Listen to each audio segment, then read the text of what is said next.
step out a minute to do a live radio program. I'm going to start with Ms. Kobach. I want to ask you about your work on cases involving Second Amendment, specifically about the Catano case. The Supreme Court held in Heller, as you know, that the Second Amendment protects the right to own arms that were, quote, not in existence at the time of the founding. It rejected a claim to the contrary as boarding, quote unquote, boarding on the frivolous. But in a few years later, Cateo, you argued that stun guns were too modern so that they were protected. So I'd like to have you explain your thought in regard to that, whether it was consistent with Heller, and at the same time, could you explain why the briefing didn't address the Supreme Court statement that the Second Amendment protected arms that, quote, not in existence at the time of the founding? Thank you for the question, Ranking Member Grassley.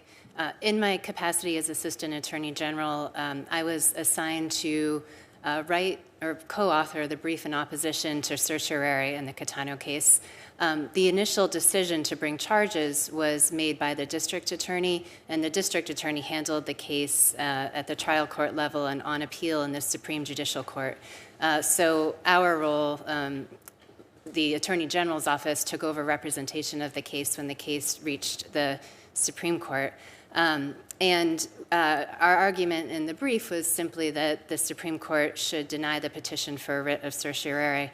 I certainly understand the Supreme Court summarily reversed the SJC's decision in that case, stating that the SJC's decision was inconsistent with Heller in 3 respects.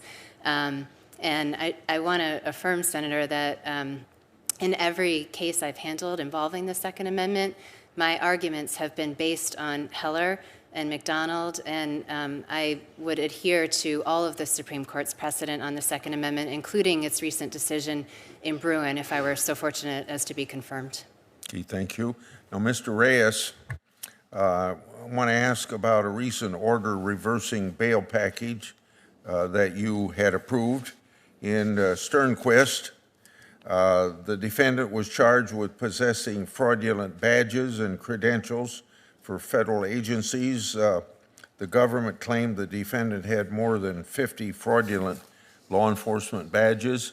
The district court judge says that the defendant had, quote, substantial criminal history, including felony convictions for identity theft, carrying a concealed weapon, grand larceny, possession of stolen property, and possession of tools for forgery, counterfeiting, end of quote.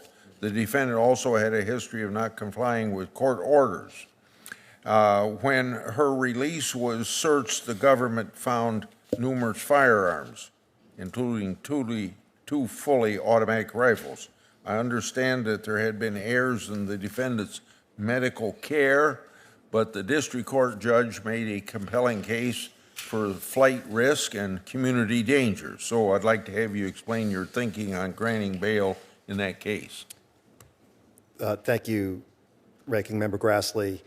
I've handled over 850 bail applications in my 16 years as a magistrate judge, and in each instance, I follow the Bail Reform Act, which Congress enacted and set forth the standards to apply, including ensuring the safety of the community, guarding against risk of flight, as well as other factors. In Ms. Sternquist's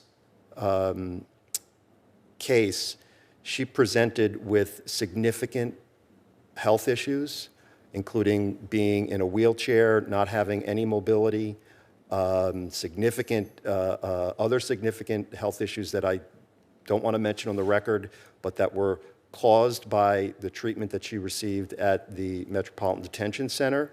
And the bail package that I approved had significant conditions on it that prevented or would have prevented the danger to the community and any risk of flight, including a third-party custodian, home detention with electronic monitoring, no access to the internet, to continue any alleged criminal activity. So in every bail determination I make, I look at the case individually, and where the circumstances are warranted, I grant bail with the appropriate terms and conditions that protect the community and ensure that the defendant will not flee. Yeah, my time's out, so Mr. Simpson, I'm going to have to submit my question to you for answer in writing. Thank you.